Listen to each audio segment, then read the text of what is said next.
애플이라고 하는 회사를 창업한 스티브 잡스의 이름을 여러분 많이 들어보셨을 것입니다. 무척이나 파란만장한 삶을 살았던 분입니다. 2005년인가요? 스탠퍼드 대학교의 졸업식에서 이 스티브 잡스가 본인의 인생을 회고하면서 많은 졸업생들에게 했던 연설이 지금까지도 많은 사람들에게 큰 영감을 주고 있습니다. 그는 태어나자마자 입양을 당했습니다. 대학을 다니다가는 중퇴를 했습니다. 본인이 세운 회사에서 오히려 쫓겨나는 그러한 수모를 당하기도 했습니다. 그리고 인생의 가장 프라임 타임이라고 할 수 있는 시기에 암 진단을 받았습니다. 그가 자신의 이러한 인생을 참 롤러코스터와 같은 인생을 회고하면서 그 가운데서 배웠던 인생의 교훈을 학교를 졸업하는 학생들에게 나눠주었는데요. 그 중에서 저에게 크게 인상적이었던 내용이 두 가지 있었습니다. 첫 번째는 스티브 잡스가 이렇게 이야기합니다. 우리가 현재에 경험하는 모든 일들이 결국은 다 미래와 긴밀하게 연결되어 있습니다. 비록 지금 이 순간에 하고 있는 일, 이 순간에 벌어지고 있는 일들이 우리의 시야가 좁기 때문에 어떻게 앞으로 연결될지 모르지만 현재 그의 표현을 빌리자면 점 하나하나, connecting dots, 점 하나하나가 다 연결되어서 우리가 예상치 못했던 그러한 미래의 결과로 이어질 것입니다. 그렇기 때문에 지금 하고 있는 일 사소하게 생각하지 말고 중요하게 생각하고 열심히 하라는 그러한 격려의 내용이었습니다. 그보다 더 인상적인 내용은 매일 죽음을 생각하며 살라는 가르침이었습니다. 매일 죽음을 생각하면서 살아라. 만약 오늘이 나에게 주어진 마지막 시간이라고 한다면 내가 지금 하고 있는 일을 계속 할 것인지를 고민하면서 살아라. 스티브 잡스가 그러한 이야기를 하죠. 많은 사람들이 기억하는 아주 유명한 부분 제가 좀 인용해 보겠습니다. 인생에서 중요한 선택을 내릴 때마다 내가 곧 죽을 것이다 라는 사실을 기억하는 것이 저에게는 가장 큰 도움이 되었습니다. 왜냐하면 죽음 앞에서는 모든 외부의 다른 사람들의 기대나 자만심이나 실패에 대한 두려움 이런 것들이 다 힘을 잃고 정말로 중요한 것만 남기 때문입니다. 그 누구도 죽기를 원하지 않지만 죽음을 기억하며 살 때에만 여러분은 다른 사람의 인생이 아니라 여러분 자신의 인생을 살 수 있습니다. 참 지혜로운 조언이죠. 현재에 있는 모든 일들이 결국은 미래의 중요한 열매로 연결될 것이다 라고 하는 것. 그리고 죽음을 기억하며 죽음을 의식하며 살아갈 때 정말로 중요한 일, 중요하지 않은 다른 일에 낭비하지 않고 정말로 중요할 일, 해야 할 일에 우리의 시간을 집중하며 살 수 있다. 이러한 그의 목소리는 그때뿐만이 아니라 지금까지도 그리고 지금 이 내용을 듣는 저와 여러분에게까지도 참 많은 그런 감동과 영감을 주고 있습니다. 근데 여러분, 우리가 스티브 잡스의 연설, 그가 했던 그 스피치에 반드시 추가해야 할 현실이 있습니다. 그것은 단순히 우리가 죽음이라고 하는 개인적인 종말만 생각하는 것이 아니라 예수 그리스도의 다시 오심과 함께 일어나는 온 세상의 종말을 의식하며 기억하며 살아가야 한다는 사실입니다. 그리고 또 한 가지, 나 자신의 죽음을 의식하는 가운데 그래, 내가 다른 사람의 삶을 살지 않고 나에게 주어진 내 자신만의 삶을 충실하게 살아야 하지, 그것을 결단하는 것으로 충분하지 않고 온 세상의 종말, 예수 그리스도의 다시 오심을 우리가 기억하고 바라본다면 하나님께서 나에게 맡기신 삶이 무엇일까? 내가 하고 싶은 것 열심히 하는 것이 아니라 하나님께서 이 땅에 나에게 맡겨주신 그 삶의 의미, 그 삶의 목적이 무엇인가를 기억하며 그 일을 위해서 헌신하고 충성하는 것이 저와 여러분에게 주어진 하나님의 부르심인 줄로 믿습니다. 이것이 그 무엇보다도 중요합니다. 이것이 그 무엇보다도 중요합니다. 그래서 오늘 우리가 함께 읽은 이 본문 말씀에 보면 예수님께서 가장 중요한 이 사실을 제자들을 향해서 엄중하게 가르치고 계십니다. 오늘 저희가 25장 마지막 부분을 읽었는데요. 바로 뒤로 넘어가면 26장 1절과 2절 말씀이 나옵니다. 이런 내용이 나오죠. 예수께서 이 말씀을 다 마치시고 제자들에게 이르시되 너희가 아는 바와 같이 이틀이 지나면 유월절이라 인자가 십자가에 못 박히기 위하여 팔리리라 하시더라. 그러니까 지금 이 말씀, 우리가 오늘 본문에 읽은 이 말씀은 예수님께서 언제 하신 말씀입니까? 이틀 뒤에 유월절이 닥치고 예수님께서 십자가에 못 박혀 죽으실 것을 예상하신 그 상황에서 본인의 죽으심을 의식하고 생각하는 가운데 제자들에게 들려주시는 마지막 설교, 마지막 가르침이 오늘 우리가 함께 읽었던 그 본문이었습니다. 본인의 죽으심을 이틀 앞둔 시점에서 예수님께서 남기신 말씀은 죽음을 앞두고 인생의 허무함에 대한 후회를 말씀하신 것도 아니었고, 혹은 다른 사람들 눈치 보지 말고 너희들만의 삶을 살아라 정도의 메시지를 하시는 것이 아니었습니다. 아마 여러분의 성경도 마찬가지일 거라고 생각하는데요. 제가 가진 성경은 예수님이 하신 말씀을 빨간색으로 기록해 놓은 성경입니다. 근데 이 빨간색이 언제부터 시작인가? 오늘 본문만 빨간색인 것이 아니라 계속 온통 25장도 그렇고 앞으로 넘어가면 24장 4절부터 시작해서 긴 말씀이 계속 빨간색으로 되어 있습니다. 그 말은 중간에 어떤 사건 끼어들지 않고 24장 처음부터 오늘 읽은 이 말씀까지 예수님께서 쉬지 않고 계속해서 제자들에게 한 가지의 메시지를 강조해서 가르치고 있으시다는 것입니다. 쉬지 않고 이 메시지를 포커스해서 지금 강조하고 계시는데 어떤 메시지입니까? 내가 다시 올 것이다. 너희는 내가 다시 올 날 종말을 준비하면서 살아라. 24장부터 25장까지 온통 예수님의 다시 오심, 온 세상의 종말에 일어날 일들을 말씀하시면서 그 시간을 대비하며 살도록 준비하고 계시죠. 자, 이 마지막 때에 어떤 일이 일어날 것인지 오늘 본문을 통해서 우리가 잠깐 몇 가지 생각해 보면 좋겠습니다. 먼저 31절 말씀인데요. 우리 31절 한번 같이 읽어볼까요? 31절 시작. 인자가 자기 영광으로 모든 천사와 함께 올 때에 자기 영광의 보좌에 앉으리니. 예수님께서는 인자가 본인을 가리키시는 것이죠. 내가 다시 온다라고 말씀하셨습니다. 그런데 그때는 제자들이 지금 보고 있는 예수님의 모습과는 정반대의 모습으로 오실 것이다 라고 약속하셨습니다. 이 땅에 계시는 동안에는 예수님의 모습이 아주 가난하고 초라하셨습니다. 그리고 가난한 자가 복을 받는다, 애통하는 자, 핍박을 받는 자, 온유한 자, 섬기는 자가 복이 있다라고 가르치셨습니다. 예수님께서도 친히 그렇게 사셨죠. 아주 조용하고 온유하고 험블한 모습, 겸손한 모습으로 사셨습니다. 예수님은 내가 말만 하면 하늘의 온 천사들도 내가 동원할 수 있다. 그러나 그렇게 하지 않는다. 그렇게 말씀하셨죠. 그러나 다시 오실 때 예수님의 모습은 어떻습니까? 예수님께서 자기의 영광으로 오실 것이고 하늘의 천사들과 함께 오실 것이고 그리고 오셔서 자기 영광의 보좌에 앉으시겠다 말씀하셨습니다. 처음 오셨을 때에는 겸손하고 온유한 모습으로 종의 모습, 서번트의 모습으로 오셨지만 다시 오실 때에는 종의 모습으로 오시지 않습니다. 왕의 모습으로 오겠다. 킹, 임금의 모습으로 내가 오겠다. 모든 영광 가운데 오겠다 말씀하시죠. 그래서 오늘 본문에 아주 자주 반복되는 중요한 키워드가 임금이라고 하는 단어입니다. 임금이 말하되 본인이 왕으로서 다시 오셔서 이 모든 일들을 심판하시겠다. 예수님 그렇게 선언하고 계십니다. 그날 일어날 일 두 번째 내용을 32절과 33절에 말씀하시는데요. 제가 읽어보겠습니다.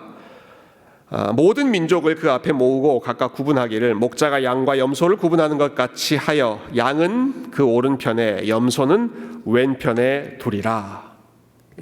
임금으로 오신 예수님께서 모든 사람들을 두 그룹으로 나누시겠다 하십니다. 이 상황이 마치 목자가 양과 염소를, 양과 염소는 모든 면에서 많이 비슷하다고 그래요. 그래서 얼핏 보면 분간하기가 쉽지 않다고 하는데 그 양과 염소를 아주 세밀하게 구분해서 나눠 놓는 것처럼 예수님께서 그렇게 나누실 것이다 라고 해서 오늘 말씀을 양과 염소의 비유라고 많이들 이름을 붙입니다. 자, 오른쪽에는 양을 두시겠다고 하시고요, 왼쪽에는 염소를 두시겠다 하시죠. 둘 중에 어느 쪽이 칭찬을 받는 쪽입니까? 양입니까? 염소입니까? 양들을 칭찬하시겠다라고 하시죠. 염소를 영어로 goat라고 합니다. goat, G-O-A-T. 요즘에 미국에서 goat라고 하는 G-O-A-T는 최고의 칭찬으로 여겨집니다. 무슨 소린가? Greatest of all time 이라고 하는 그 표현을 역사상 가장 위대한 greatest of all time 그 앞 글자를 따가지고 GOAT 어떤 한 분야의 최고의 실력자, 최고의 그 레전드, 전설들을 가리켜서 GOAT라고 사람들이 표현하는데요. 여러분, 성경에서 GOAT는 염소는 절대로 칭찬받는 쪽이 아닙니다. 예수님의 책망과 심판을 받는 쪽이었고, 예수님은 오른편에 있는 양들을 칭찬하시면서 그들을 기억하고 계시죠. 자, 이 양들이 예수님께 칭찬을 받는 이유가 무엇입니까? 반대로 왼편에 있는 염소들이 예수님께 책망을 받고 심판을 받는 이유는 또 무엇입니까? 오늘 본문은 한마디로 이 두 부류의 사람들은 각각 그들이 이 땅에서 어떻게 살았는지에 따라 한쪽은 영원한 생명을 얻고 다른 한쪽은 영원한 형벌을 얻는다고 말씀하고 있습니다. 자, 무엇에 근거해서 평가를 받는다고요? 이 땅에서 어떻게 살았는지에 따라서 그들이 평가를 받을 것이다. 최종적인 평가를 받을 것이다. 아마 개혁주의 신학을 잘 배우신 분들은 순간 이런 질문을 하실 수 있을 것 같아요. Wait a minute, 잠깐만요. 아니, 내가 영원한 생명 또는 내가 영원한 형벌을 받는 그 기준이, 그 근거가 오직 믿음 때문이 아닌가요? 의인은 하나도 없고 의인은 오직 믿음으로만 산다라고 성경이 가르치지 않았나요? 이 땅에서 내가 어떻게 살았느냐에 따라서 최종적인 평가를 받는다고 하면 오직 믿음, 오직 은혜를 강조했던 종교개혁의 가르침과 위배되는 것, 충돌하는 것 아닙니까? 이런 질문이 여러분 마음속에 드시죠? 질문이 안 들었는데도 제가 질문이 드는 것을 지금 강요하고 있습니다. 그럼 그런 질문이 드셔야 됩니다. 우리가 충실하게 오직 은혜의 이 말씀, 이 신학, 개혁주의 신학을 배웠기 때문에 이런 내용을 들으면 고개가 갸웃거려져야 합니다. 여러분, 우리가 성경을 읽다 보면 이렇게 충돌하는 가르침, 사실 정확히 표현하자면 충돌하는 것처럼 보이는 그런 가르침을 읽게 될 때가 많이 있습니다. 사도 바울은 오직 믿음으로 의롭다함을 받는다 이렇게 가르쳤는데, 야고보서는 오직 행함으로 의롭다함을 받는다 이렇게 가르치죠. 한편에서는 오직 우리의 믿음에 근거하여 심판을 받는다, 우리의 최종적인 운명이 그것으로 결정된다라고 말하는데, 다른 곳에서는 마치 오늘 본문처럼 우리가 이 땅에서 어떻게 살았는지, 어떻게 행하였는지에 따라 영원한 생명과 영원한 형벌이 결정된다 이렇게 가르치는 내용들이 나옵니다. 이렇게 충돌하는 것처럼 보이는 이유는 여러분, 하나님께서 한 입 가지고 두 말 하시는 분이셔서가 아니라, 하나님은 언제나 진리를 말씀하시지만 그 말씀을 듣는 대상의 상황, 그리고 그 말씀이 적용되는 상황이 정반대의 상황에 있기 때문에 그렇습니다. 똑같은 진리의 말씀이지만 정반대의 상황에서 그 말씀이 선포되기 때문에 서로 다른 쪽에 포인트가 드는 것이죠.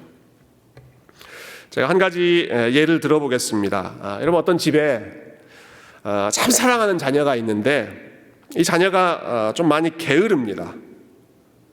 아침이 되고 또 해가 중천에 떠올랐는데도 불구하고 일어날 생각을 하지 않고 침대에서 잠만 자고 그렇게 빈둥거리고만 있다면 이 자녀를 사랑하는 부모님이 뭐라고 말을 하시겠습니까?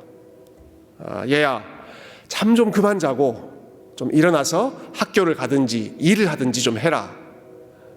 여러분 이렇게 재촉하지 않으시겠습니까? 반대로 이런 자녀가 있다고 생각해 보십시다. 어떤 자녀는 너무 부지런해서 모든 일에 열심입니다.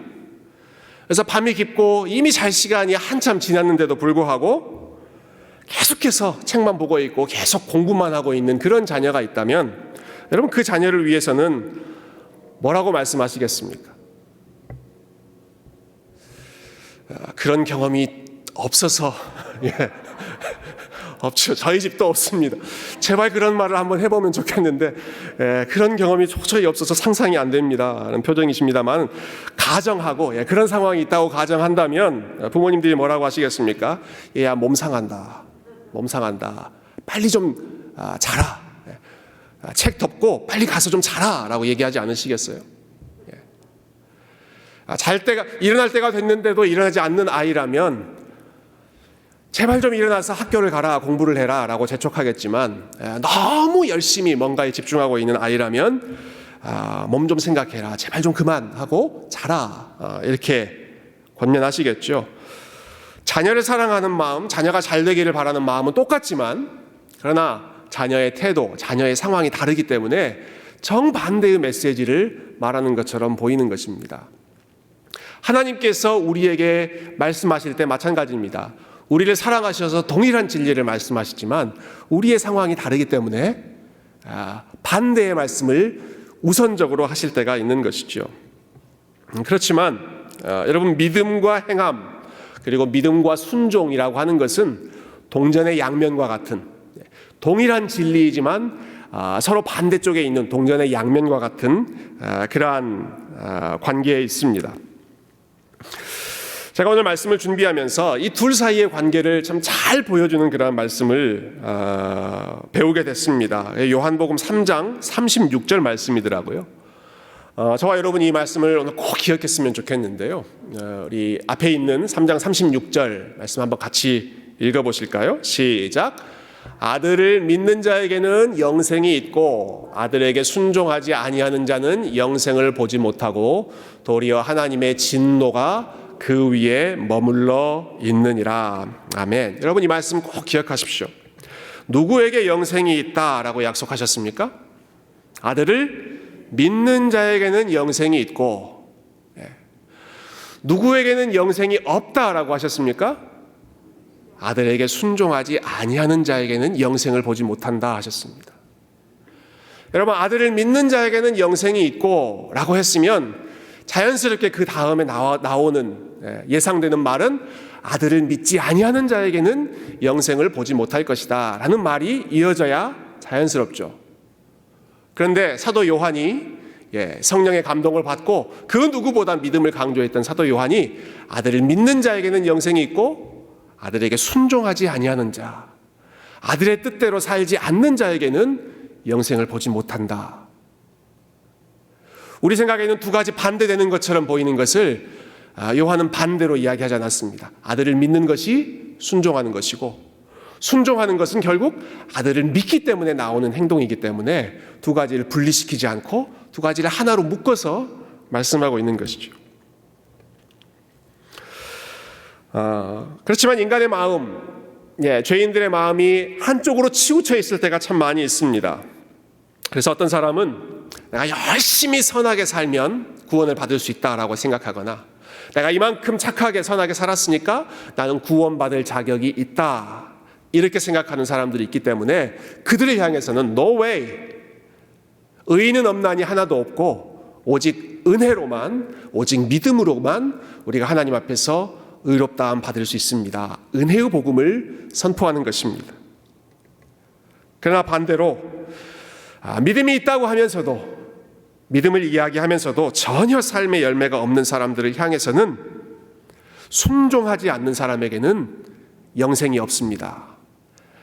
아들의 뜻대로 살아가지 않는 사람에게는 하나님의 약속한 그 영생을 주시지 않는다고 하셨습니다.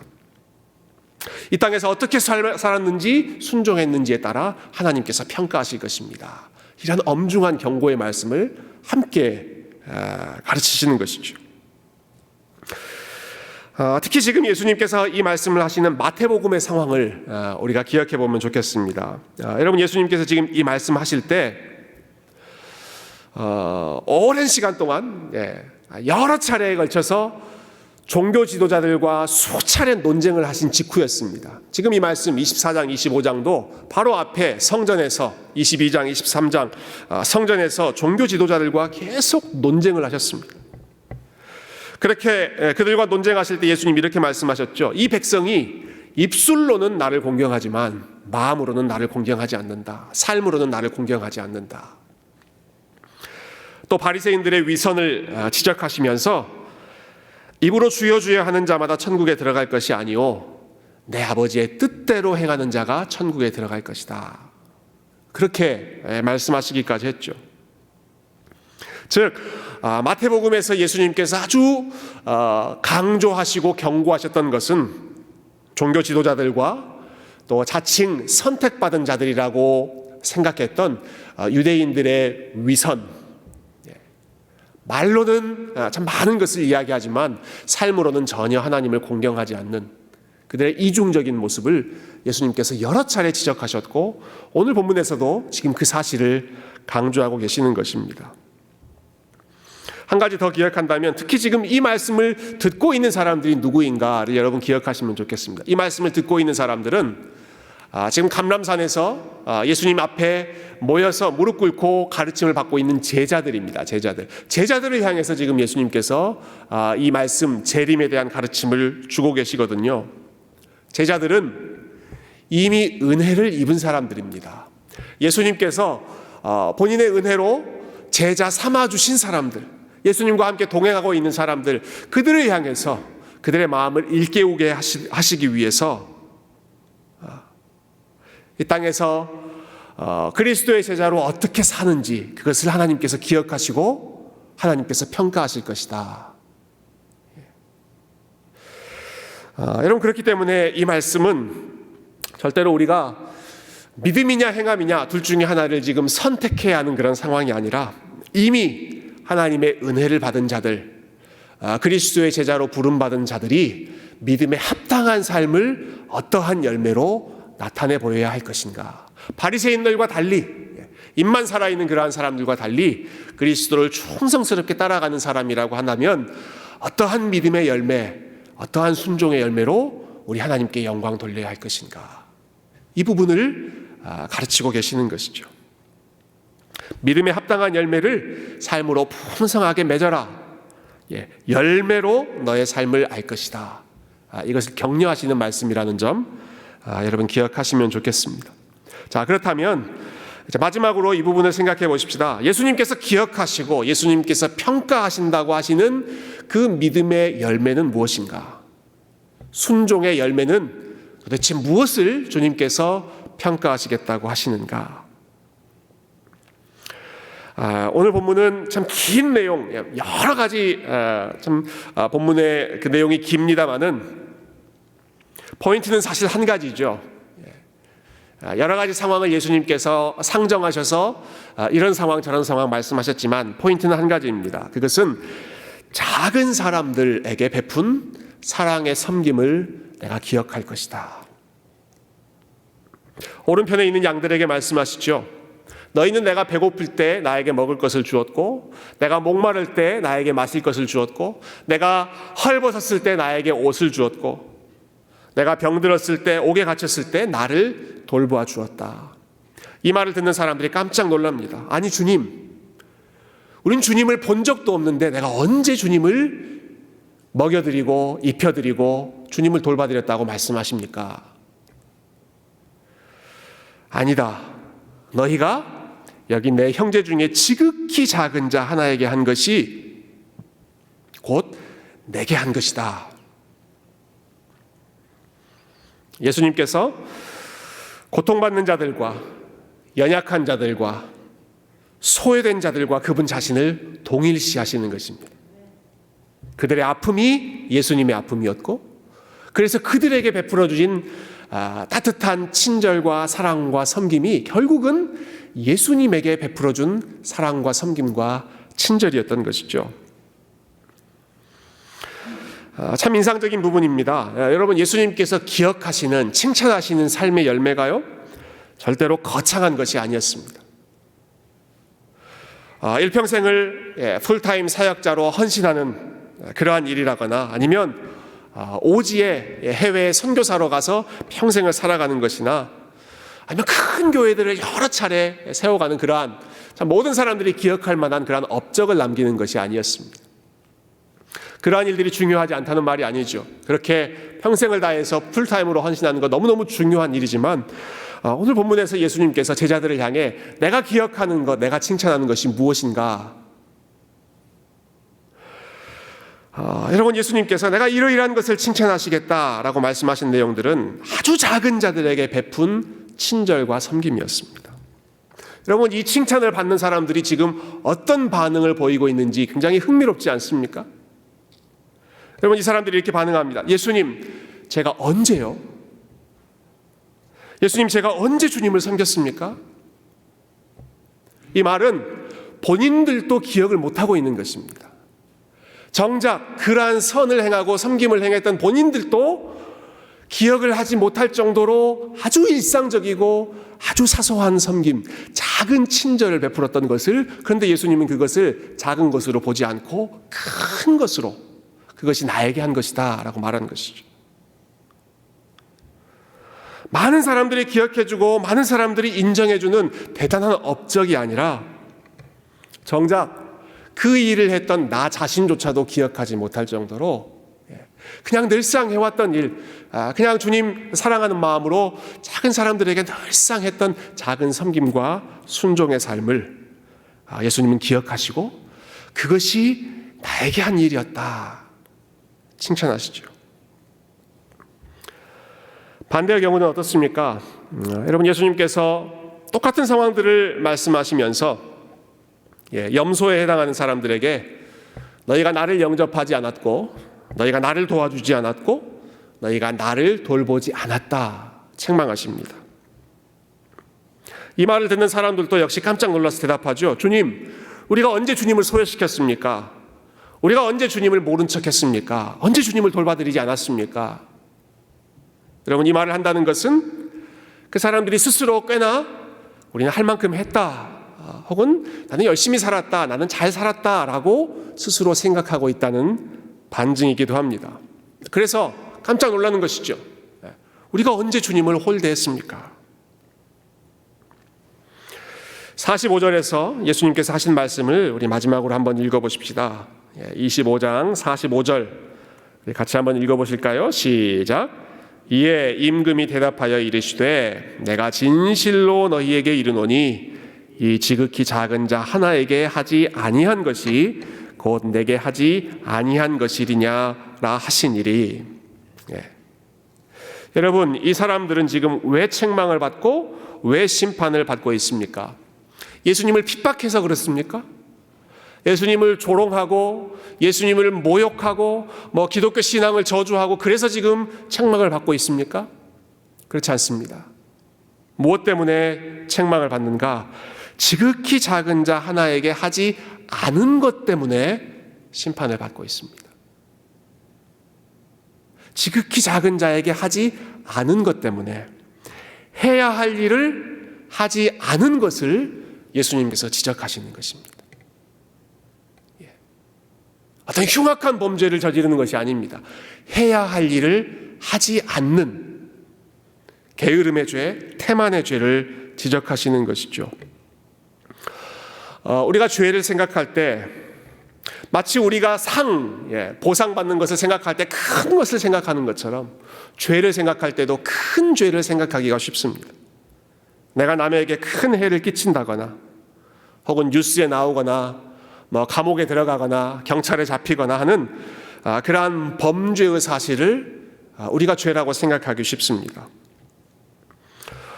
물론 하지 말라고 금하신 것을 하는 것, 위반하는 것 당연히 죄이죠. 그러나 오늘 예수님께서 문제 삼고 있는 것은 해야 할 의무를 하지 않는 것에 대해서 예수님이 지적하고 계십니다. 하지 말아야 할 일을 하지 않는 것, 그것도 참 쉽지 않은 일입니다. 인간이 기본적으로 지켜야 할 도리, 넘지 말아야 할 선을 넘지 않고 하지 말아야 할 것 하지 않는 것, 참 쉽지 않은 일입니다만 예수님이 거기서 멈추지 않으십니다. 그 정도로 됐다라고 말씀하시는 것이 아니라 지극히 작은 자 하나에게 하지 않은 것이 나에게 하지 않은 것이다. 너희가 거저 받았으니 거저 주어라 하시고, 너희가 하나님의 은혜를 받았으니 하나님의 은혜를 나누라 말씀하셨고, 그것을 하지 않는 것이 나에게 하지 않는 것이다.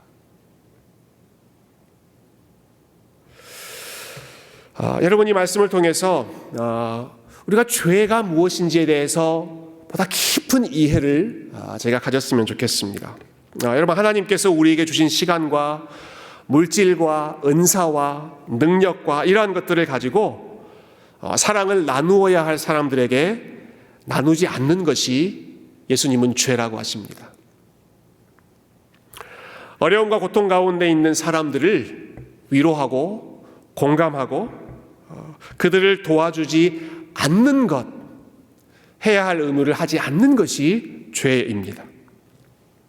어려운 교회들, 또 어려운 선교지의 상황들을 우리가 무관심하고 그들의 상황을 외면하는 것, 해야 할 일을 하지 않는 것을 죄라고 하십니다. 우리의 공동체 안에서, 그리고 우리의 가정 안에서 소외되어 있는 사람, 연약한 사람들, 돌봐야 할 사람들을 돌보지 않는 것을 죄라고 하십니다.